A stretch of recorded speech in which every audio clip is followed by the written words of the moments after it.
تعالیٰ عنہ جیسے بہادر فرمانے لگے جو یوں کہے گا میرے نبی فوت ہو گئے میں اس کی گردن اتار ماروں گا، میرا نبی فوت نہیں ہو سکتا، میرا نبی دنیا سے نہیں جا سکتا، میرا نبی ہمیشہ ہمیشہ کے لیے رہے گا۔ لیکن جناب ابو بکر صدیق نے قرآن کریم کی آیت سنا کر کے سمجھایا، فرمایا وما محمد الا رسول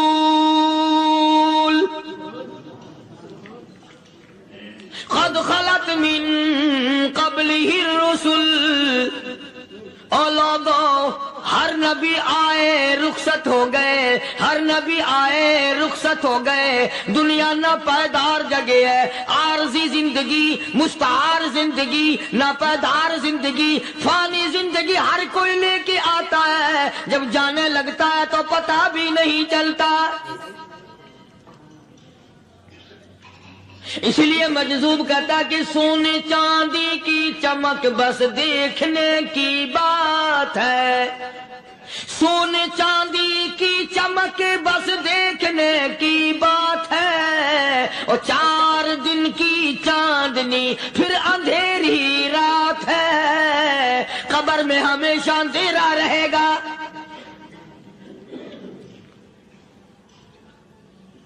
صحابہ اکرام نے وہ صدمہ دیکھا، وہ پریشانی دیکھی، کائنات میں کسی نے نہیں دیکھی۔ کسی نے بیوی کے مرنے کا صدمہ اٹھایا ہوگا، کسی نے جوان بیٹے کی موت کا صدمہ دیکھا ہوگا، کسی نے امی کے مرنے کا صدمہ دیکھا ہوگا، کسی نے ابا کے مرنے کا صدمہ دیکھا ہوگا۔ خدا کی قسم بلال سے جا کے پوچھو جب کالی کملی والے کا تجھے دیدار نہ ملا تیرا کیا حال بنا۔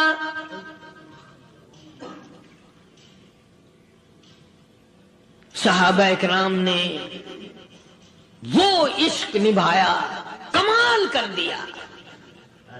بڑے سے بڑی مصیبت آئی، اسلام کا سودا نہیں، ایمان کا سودا نہیں، دنیا کی طرف آئے ہی نہیں۔ کون ان حضرات کا مقابلہ کرے گا؟ کئی لوگ کہہ دیتے ہیں جی صحابہ انسان تھے، ان سے بھی غلطی ہو، میں ٹھیک ہے، میں کہتا ہوں تھے تو انسان، پر یہ دیکھو شاگرد کس کے ہیں۔ صحابہ ہیں تو انسان، پر یہ اندازہ لگاؤ مرید کس کے ہیں۔ صحابہ ہیں تو انسان، پر یہ سوچو کہ یہ مقتدی کس کے ہیں۔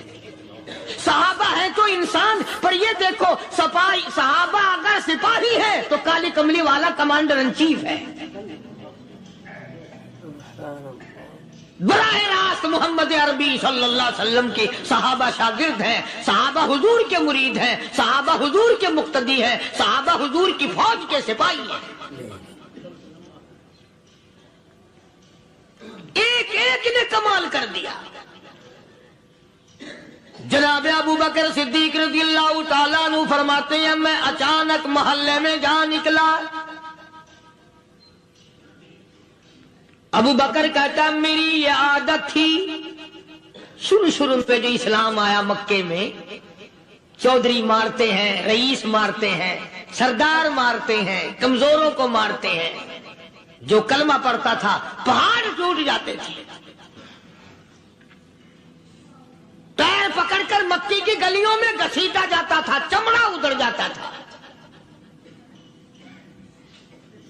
آج یہ بات کہنا بڑا آسان ہے، تبلیغی ساتھی سفر کرتے ہیں، تکلیف اٹھاتے ہیں، اگر جی جاؤ کافروں کو کلمہ سکھا کے آؤ، اور کلمہ تو تیرے پلے نہیں تو کافروں کو تو پھر پہنچائیں گے نا۔ 80 سال کی عمر ہے، کلمہ صحیح نہیں آتا، قبر بالکل سر پہ ہے، موت سر پہ ہے، قبر سامنے ہے، پھر بھی کلمہ نہیں آتا۔ اور میں تو کئی مرتبہ کہا کرتا ہوں کہ یہ بھی فکر کیا کرو کہ اس نبی کی ذات پر تم درود پاک پڑھتے ہو صلی اللہ علیہ وسلم، جس کی ذات پہ خود خدا درود بھیجتا ہے، فرشتے بھیجتے ہیں، ہزاروں بار مجھ کو عنبر سے منہ دھو کر کے اگر درود پڑھو تو ڈرنا چاہیے بے ادبی نہ ہو جائے، تو غلط ہو درود پڑھتا ہے نبی کی ذات پہ۔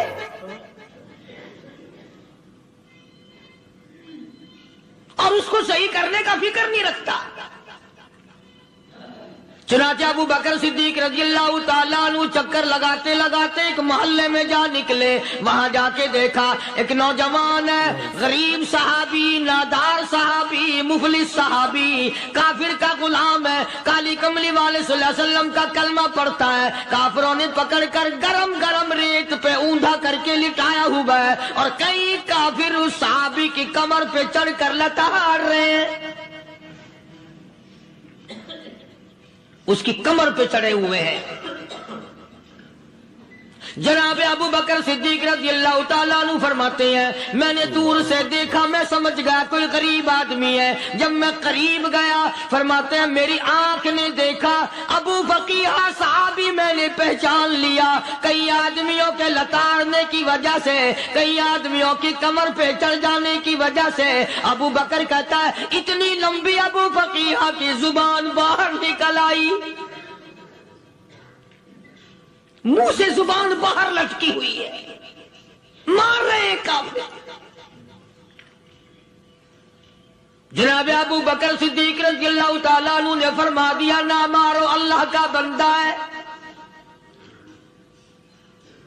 وہ کہنے لگے بندہ تو اللہ کا ہوگا، غلام ہمارا اور کلمہ اس نبی کا پڑھتا ہے، ہمارا غلام ہو کر کلمہ پڑھتا ہے. کیوں؟ جب تک جان سے نہ مر جائے گا ہم چھوڑیں گے نہیں، ہم اسے ختم کر کے دم لیں گے. اس نبی کا کلمہ پڑھتا ہے، ہمارے سامنے پڑھتا ہے. جناب ابو بکر صدیق رضی اللہ تعالیٰ عنہ نے منع کر دیا. منع کرنے میں اور زیادہ مچر گئے اور زیادہ خرمستی کرنے لگے.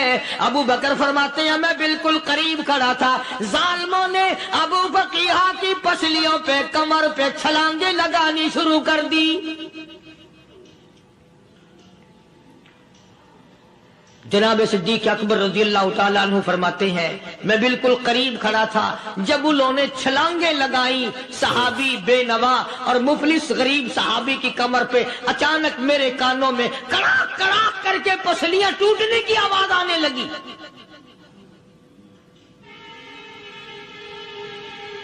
میرے سے برداشت نہ ہوا، میں برداشت نہ کر سکا. جناب ابو بکر رضی اللہ تعالیٰ عنہ فرماتے ہیں میں نے کہا ظالمو سودا کر لو میں خرید لوں گا. انہوں نے جو منہ مانگے دام مانگے، جناب ابو بکر صدیق رضی اللہ تعالیٰ عنہ نے وہ دام دے دیے، پیسے دے دیے. ہاں ہاں غریب کی ہمدردی کی، مظلوم کی ہمدردی کی. آج ہمارے پاس جو پیسہ ہے وہ کنجری پہ خرچ ہو سکتا ہے، بدماشی پہ خرچ ہو سکتا ہے، ٹیپ ٹلو اور فیشن پہ خرچ ہو سکتا ہے. اللہ کے دین پہ خرچ کرنے کی ہمیں توفیق نہیں ہوتی. سارے سال کی کمائی کا حساب لگائیں کہ ہم نے کتنا اپنے بیوی بچوں پہ خرچ کیا، کتنا اللہ اور اس کے رسول اور اللہ کے قرآن پہ خرچ کیا. 100-2% بھی نہیں بنتا. جناب ابو بکر رضی اللہ تعالیٰ عنہ نے ابو فقیہ رضی اللہ تعالیٰ عنہ کو خرید لیا، کافروں کے نیچے سے نکال لیا، کپڑے جھاڑے، زخموں پہ مرہم پٹی کی. ابو بکر دوڑے دوڑے پانی کا پیالہ لے آئے اور فرمانے لگے ابو فقیہ تجھے بڑی مار پڑی ہے، بڑی تکلیف پہنچی ہے، میں نے تیری زبان باہر لٹکی ہوئی دیکھی، نکلی ہوئی دیکھی، خشکی آ گئی ہوگی، زبان پہ کانٹے جم گئے ہوں گے، تھوڑا سا پانی پی لے.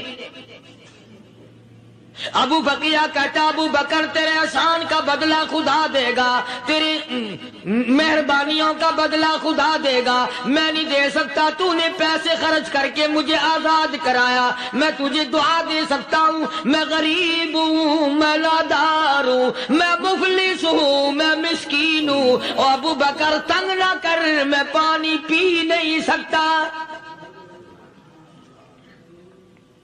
کیا بات ہے، کیوں پانی نہیں پی سکتا؟ کہنے لگا ابو بکر تجھے کیا معلوم ہے جن کی وجہ سے میری پسلیاں توڑ دی گئی، جن کی وجہ سے مجھے مارا گیا، جن کی وجہ سے مجھے لتاڑا گیا، جن کی وجہ سے میری پسلیاں توڑی گئی، جن کی وجہ سے میرا یہ حال کیا گیا. جب تک میں آقا کا دیدار نہ کر لوں میں پانی کی بوند پی نہیں سکتا. مجھے پہلے شربت دیدار پینا ہے. میں نے سرکار مدینہ صلی اللہ علیہ وسلم کی زیارت پہلے کروں گا، پانی بعد میں پیوں گا.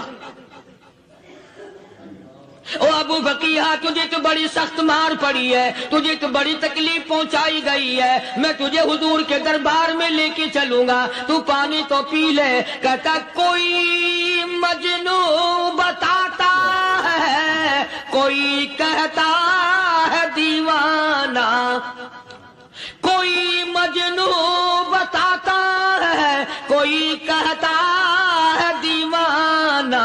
یہ تو مرض عشق احمد کا ہوا بیمار میں بھی ہوں. اور ابو بکر تجھے کیا معلوم ہے، مجھے عشق لگا ہوا ہے، مجھے سوز و گداز لگی ہوئی ہے. میں اپنے دل میں کسی کو بسائے بیٹھا ہوں، جب تک اس آقا کا دیدار نہ کر لوں مجھے چین نہیں آئے گا.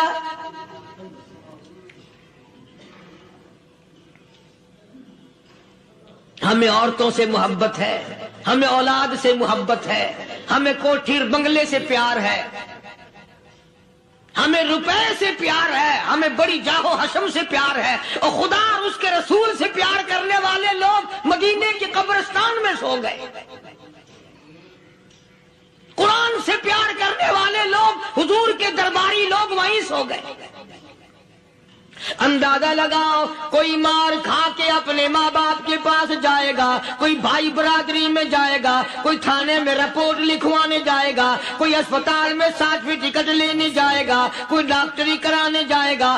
ابو فقیہ تم کتنے خوش نصیب ہو، امام الانبیاء کے دربار میں چلے ہو.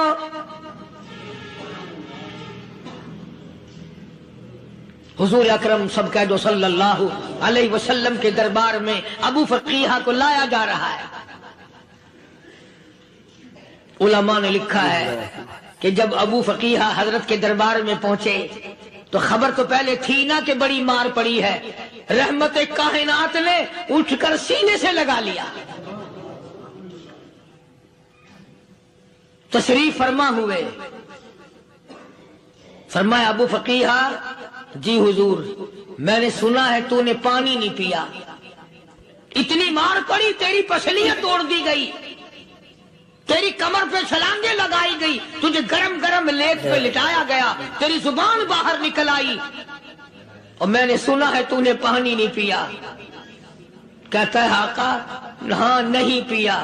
فرمایا کیوں نہیں پیا؟ کہتا ہے آقا میں اس وقت پانی پیتا، میرے منہ میں صرف پانی جاتا، اب پیوں گا ہاتھ تیرا ہوگا، منہ میرا ہوگا، پانی میرے منہ میں جائے گا، مجھے حوض کوثر کا مزہ یہی آ جائے گا، مجھے لطف آئے گا محمد عربی صلی اللہ علیہ وسلم کے ہاتھ سے پانی پینے کا. علماء نے لکھا ہے کہ حضرت نے جب اپنے رحمت والے ہاتھ سے وہ انگلی چاند کو اشارہ کیا، جگر پھنس کر ٹکڑے ہو گئے. وہ انگلی اشارہ کیا، سورج واپس ہو گیا. وہ انگلی درخت اپنی جڑیں چھوڑ کر پیغمبر کے قدموں میں آ گئے.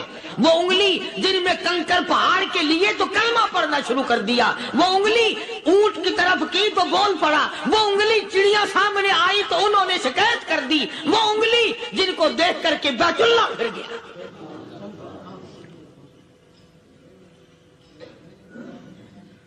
مدنی کریم صلی اللہ علیہ وسلم نے یوں پانی کا پیالہ اٹھایا، ابو فقیہ نے پیالہ پکڑنے کے لیے یوں آگے کو ہاتھ کیا، فرمایا اب وہی بات ہوگی، ہاتھ میرا ہوگا منہ تیرا ہوگا، میں اپنے ہاتھ سے پلاؤں گا.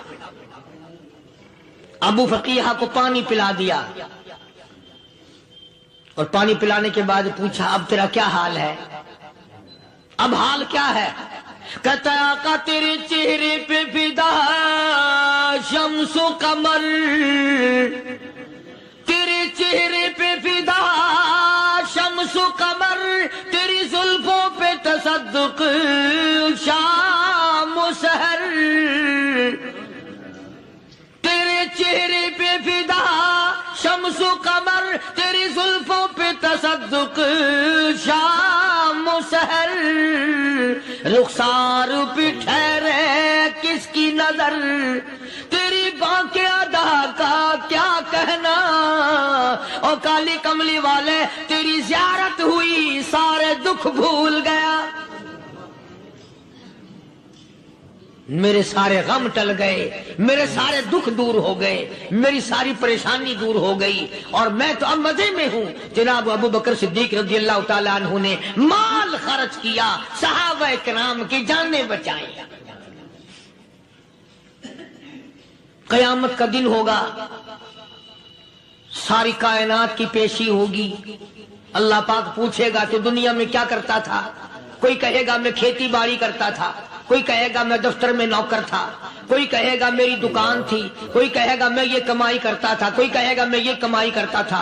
آئے گی باری ابو بکر کی، اللہ پاک پوچھے گا دنیا سے کیا لایا؟ ابو بقیہ، حضرت بلال، حضرت نادیہ، حضرت زنیرہ اور کتنے صحابہ کرام کی جماعت کو پکڑ کر اللہ کے عدالت میں کھڑا کر کے ابو بکر کہے گا الہی صدیق کی کمائی تیرے سامنے موجود ہے۔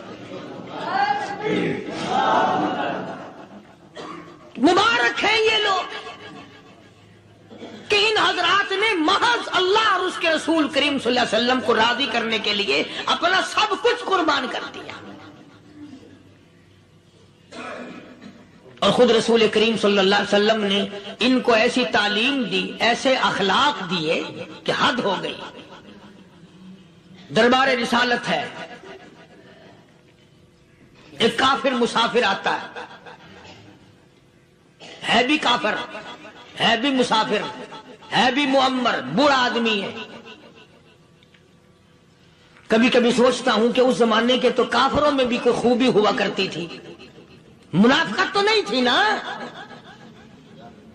منافقت نہیں تھی، چال بازی نہیں کرتے تھے، ہیرا پھیری نہیں کرتے تھے۔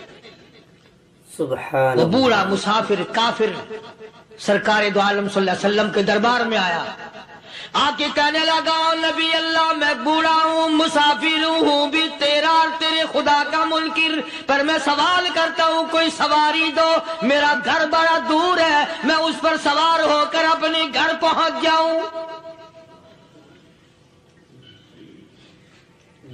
حالانکہ مسلمانوں کے پاس سواریاں کہاں تھی، خود تنگی میں تھے، وطن چھوڑ کے آئے، قربانیاں دے کے آئے، پتے چباتے ہوئے آئے، پانی پورا رج کے پینے کے لیے پانی نہیں ملتا، اور حضور کریم صلی اللہ علیہ وسلم کو پتا تھا کہ یہ سوال کرنے والا ہمارے عقیدے کا نہیں، رحمت کائنات کا دریائے کرم جو اس میں آیا، صحابہ کرام کی طرف خطاب کر کے فرمایا کون ہے جو آج میں محمد الرسول اللہ صلی اللہ علیہ وسلم کو سواری دے، کون ہے جو آج مجھے سواری دے، میں جنت میں اعلیٰ درجے کی سواری کا وعدہ کرتا ہوں۔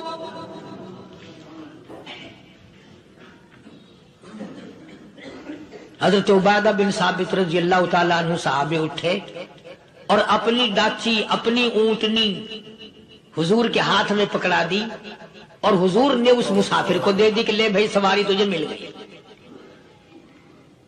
اب وہ مسافر جو تھا بوڑھا، وہ کہنے لگا جی میرے پاس کپڑا بھی نہیں ہے، اب تم جیسا اگر کوئی سیٹ ہوتا نا آنکھیں نکالتا کہ ہم نے تیرے لیے یہاں کو ٹیکسٹائل مل چلا رکھے، سواری مل گئی تو اور آگے کو چل گیا، راستہ پکڑا پڑا جا۔ خدا جانے دھکے دیتے، خدا جانے مکے مارتے، خدا جانے کتنی باتیں بناتے۔ امام الانبیاء محبوب کبریا حضرت محمد مصطفیٰ صلی اللہ تعالی علیہ وسلم پھر کھڑے ہو گئے، صحابہ کرام کو خطاب کر کے فرمایا کون ہے جو آج مجھے کپڑا دے، کل میں جنت میں اعلیٰ درجے کی پوشاک اور لباس جوڑوں کا وعدہ کرتا ہوں۔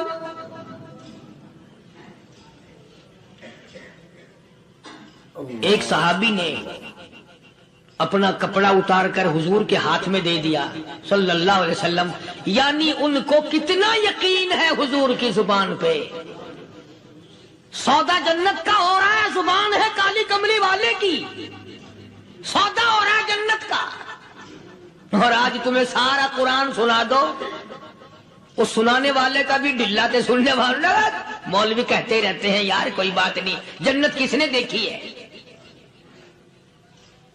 صحابہ کرام میں سے کسی نے کپڑا دے دیا، حضور کریم صلی اللہ علیہ وسلم نے کپڑا لیا اور اس مسافر کو دے دیا کہ لے بھی کپڑا بھی مل گیا۔ ہے بھی کافر، اپنے عقیدے کا نہیں، اپنے قبیلے کا نہیں، اپنے خاندان کا نہیں۔ اب وہ کہنے لگا کہ نبی اللہ مجھے بھوک بھی لگی ہے، میں نے روٹی بھی کھانی ہے۔ مدنی کریم صلی اللہ تعالی علیہ وسلم پھر کھڑے ہو گئے اور صحابہ کرام کو خطاب کر کے فرمایا کون ہے جو مجھے آج کھانا دے، روٹی دے، کل میں جنت میں اعلیٰ درجے کے کھانے کا وعدہ کرتا ہوں۔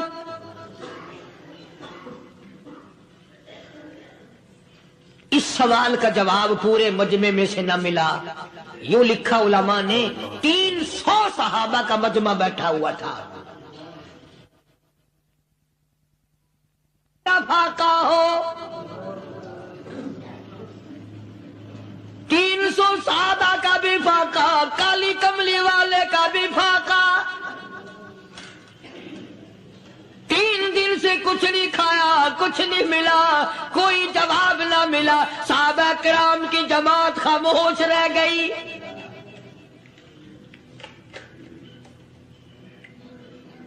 سلمان فارسی رضی اللہ تعالیٰ عنہ اٹھے اور اس مسافر کا ہاتھ پکڑا اور کہنے لگا میں تجھے ایسے دروازے پہ لے کے چلوں گا جہاں سے کچھ نہ کچھ کھانے کے لیے مل جائے گا۔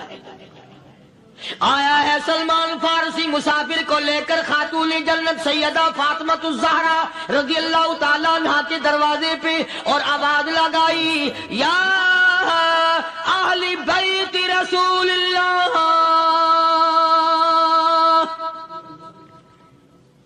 انطعموا فی سبیل اللہ، او نبی کی لخت جگر، نبی کی نوری نظر اور نبی کے جگر کے ٹکڑے اور کالی کملی والے کی بیٹی اے فاطمہ، ایک آدمی بھوکا ہے، کھانا کھلانا ہے، اس کے لیے کھانا بھیجو۔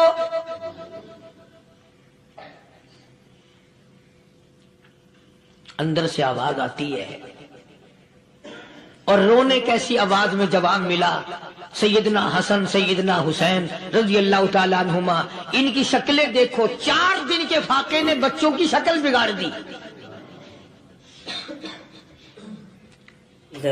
پیغمبر کے نواسوں کا فاقہ، پیغمبر کا نواسا، پیغمبر کی بیٹی کا فاقہ، تمام مسلمان فاقے سے ہیں، کوئی گلہ نہیں کرتا، کوئی شکایت نہیں کرتا، کوئی اعتراض نہیں کرتا۔ اسی حالت میں اگر جنگ بھی ہو جائے تو صحابہ پھر بھی پیچھے رہنے کو تیار ہیں۔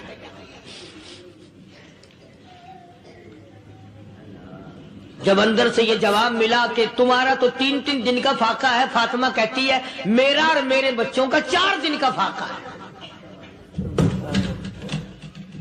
تو سلمان فارسی اس مسافر کو لے کے واپس ہونے لگا۔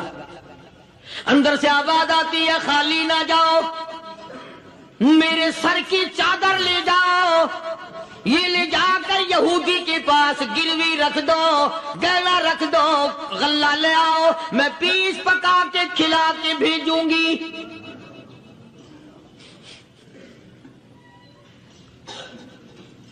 کہاں آج ایسے سخی عورت ہیں، کہاں ایسے سخی مرد ہیں؟ مسافر کو کون کھلائے، دین پر خرچ کون کرے؟ کسی طالب علموں کو، عام میں سے اکثریت ایسے لوگوں کی ہے جنہوں نے ساری عمر میں، سارے سال میں کبھی ایک قرآن پڑھنے والے طالب علم کو روٹی نہیں کھلائی،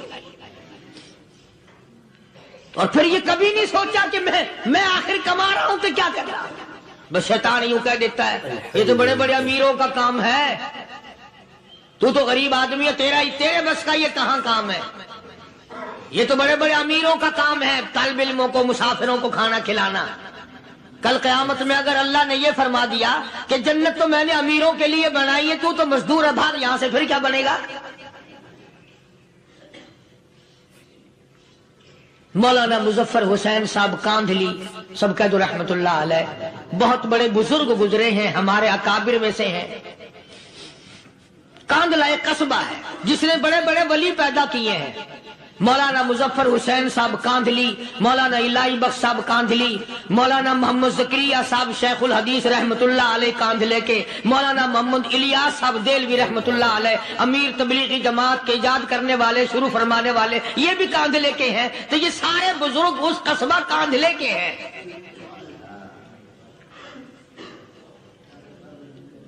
تو مولانا مظفر حسین پانی پت سے پیدل چل دیے اپنے کاندھلے کرانے کی طرف.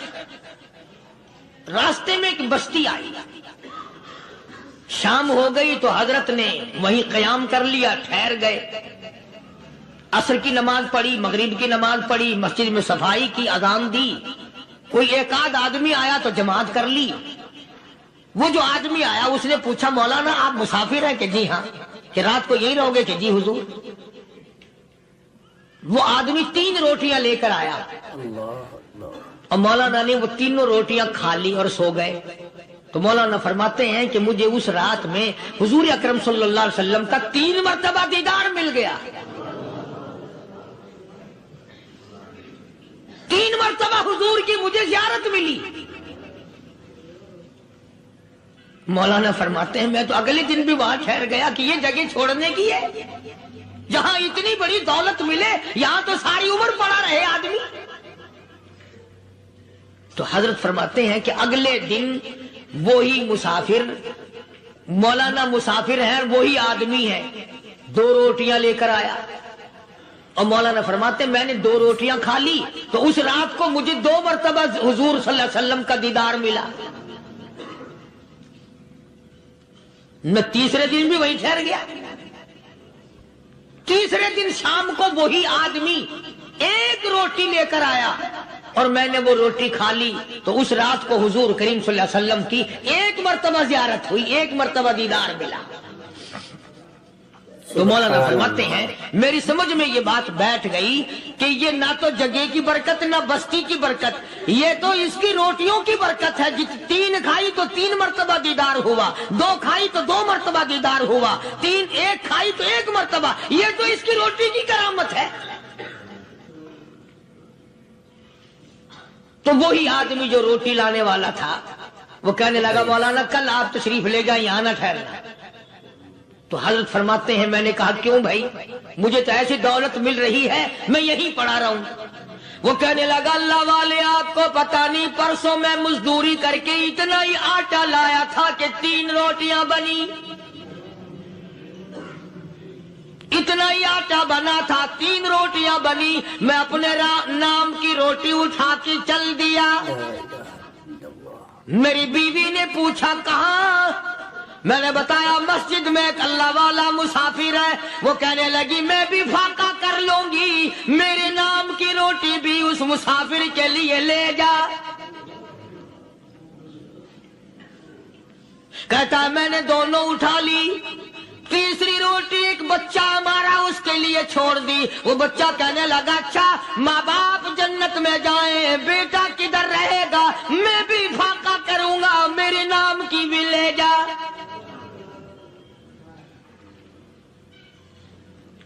میں نے 3 روٹیاں لا دی اور اگلے دن جو میں نے مزدوری کی اس کی 3 روٹیاں بنی. بچے کی حالت خراب ہو گئی تھی، اس کو دے آیا. ہم نے میاں بیوی نے چوتھے دن بھی فاقہ کر لیا اور آج بیوی کی حالت بھی خراب ہو گئی تھی. آج صرف اپنی لایا ہوں مولانا، اس لیے عرض کر دیا کبھی کل میرا پیر نہ پھسل جائے، ایسا نہ ہو میرا قدم ڈگمگا جائے، ایسا نہ ہو بھوک کا مارا میں کچھ اور کر بیٹھوں، اس لیے عرض کر دیا کل آپ تشریف لے جائیں. عرض میں یہ کر رہا تھا کہ کسی زمانے میں دوسرے کی خیر خواہی کے لیے لوگ سب کچھ کر گزرتے تھے. حضرت محمد الرسول اللہ صلی اللہ تعالی علیہ وسلم کے پاس جنگ بدر کے قیدی آئے تھے کافر، اسلام کے دشمن، دین کے دشمن، قرآن کے دشمن، ایمان کے دشمن. مگر صحابہ کرام کو فرمایا یہ میرے مہمان ہیں. حضور نے فرما دیا صلی اللہ علیہ وسلم. ایک صحابی جو ایک مہمان کو لے گیا، حضور کے مہمان کو، تھے جنگی قیدی. علماء کرام نے لکھا صحابی کی تمہارے گھر میں کھانا تھوڑا تھا، اس کافر کو تو کھانا دے دیا، آپ اس کے پاس بیٹھ کر درخت کے پتے چبا لیے۔ دوسرا دن آیا، پھر ایسا ہی کیا، اس حضور کے مہمان جنگ بدر کے قیدی کافر کو کھانا کھلایا، خود درخت کے پتے چبا لیے۔ تیسرا دن آیا، وہ جنگی کافر کہنے لگا، قیدی کہنے لگا، آج پہلے کلمہ پڑھا پھر روٹی کھلا، میں پہلے مسلمان بنتا ہوں اس کے بعد میں کھانا کھاؤں گا۔ ارے تم اتنے اپنے اوپر دوسرے کو ترجیح دیتے ہو کہ ہم کافر بھی ہیں، تمہیں مارنے والے تمہیں مارنے آئے تھے، اور تمہارا حال یہ کر دیا کالی کمری والے نے کہ خود پتے چباتے ہو، دشمن کو کھانا کھلاتے ہو، خود درختوں کے پتے چبا رہے ہو۔ محمد صلی اللہ علیہ وسلم نے تمہیں اتنا اونچا بنا دیا، نگاہ نبوت نے تمہیں ایسا رنگ دیا، اور نبی کے دروازے نے تمہیں وہ دیا کہ قیامت آ سکتی ہے، مگر صحابہ تمہاری دولت نہیں چھین سکتے۔ تو فاطمۃ الزہرا رضی اللہ تعالی عنہا نے سر کی چادر اتار کر دے دی سلمان فارسی کو کہ یہ لے جا، یہودی کے پاس جا کے گروی رکھ دے، دانا غلہ لے آ، میں پیس پکا کے کھلا کے بھیجوں۔ سلمان فارسی کہتے ہیں رضی اللہ تعالی عنہ کہ ہم چادر لے کر کے یہودی کے پاس گئے اور یہودی کو سارا قصہ بتایا۔ اس یہودی نے چادر لے کر رکھ لی اور غلہ تولنے لگا دینے کے لیے، تو رو رہا تھا۔ ہم نے پوچھا تجھے کیا ہوا، تو کیوں رویا؟ کہنے لگا مسلمانوں، ہماری توریت میں واقعہ موجود ہے، قصہ موجود ہے، آخر الزمان پیغمبر صلی اللہ علیہ وسلم کی بیٹی کی دروازے پہ ایک بھوکا کافر مسافر آئے گا، اس کا پیٹ بھرنے کے لیے نبی کی بیٹی اپنی چادر اتار کر گروی رکھ دے گی، یہودی کے پاس غلہ منگوا کے کھانا کھلائے گی۔ آج توریت کی بات سچی ہو گئی، چادر آئی رکھی ہے، میں وہ یہودی ہوں۔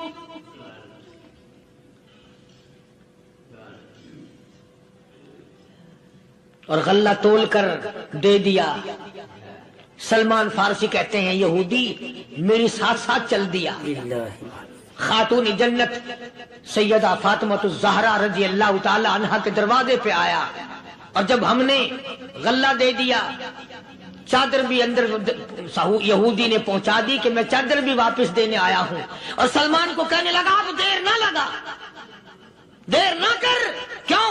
میری توریت نے تصدیق کر دی کہ یہ نبی برحق ہے، اب ایسا نہ ہو میرا دم نکل جائے، میں کفر پہ مر جاؤں، جلدی کر، مجھے سرکار کے دربار میں لے چل، میں مسلمان بنتا ہوں۔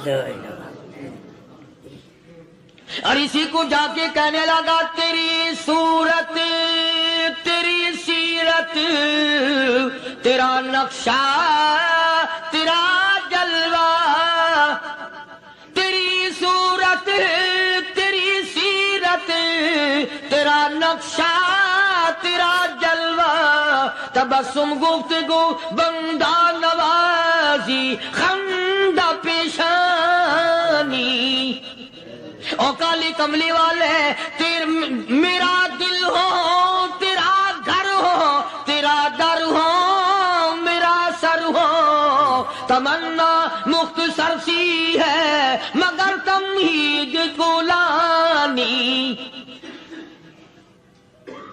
یہودی نے ضد نہیں کی۔ آج کا مسلمان کہلانے والا ضد کرتا ہے، ضد میں مارا جاتا ہے، ہائے ہم یوں ہیں، یہ یوں ہے۔ وہ یہودی اچھا نکلا، ذرا سی بات اس کے سامنے آئی فوراً سمجھ گیا، سرکار کے دربار میں جا کر غلامی قبول کر لی۔ بے شمار صحابہ کرام ہیں جنہوں نے اللہ کی راہ میں وہ دکھ اٹھائے، وہ پریشانیاں جھیلی۔ اللہ غنی، مکہ مکرمہ میں سیدنا ابو جندل رضی اللہ تعالی عنہ صحابی ہے، ایمان قبول کر لیا، کلمہ پڑھ بیٹھا، بس کافروں کے لیے مشغلہ بن گیا، تماشا بن گیا، روزانہ مارتے ہیں۔ اندازہ لگاؤ مسلمانوں، ملتان کے رہنے والوں، سارا مکہ مارنے والا ایک ابو جندل مار کھانے والا، لڑکے مارتے ہیں، جوان مارتے ہیں، بوڑھے مارتے ہیں، پیر پکڑ کر مکے کی گلیوں میں گھسیٹے گھسیٹے پھرتے ہیں۔ رحمت کائنات حضرت محمد رسول اللہ صلی اللہ تعالی علیہ وسلم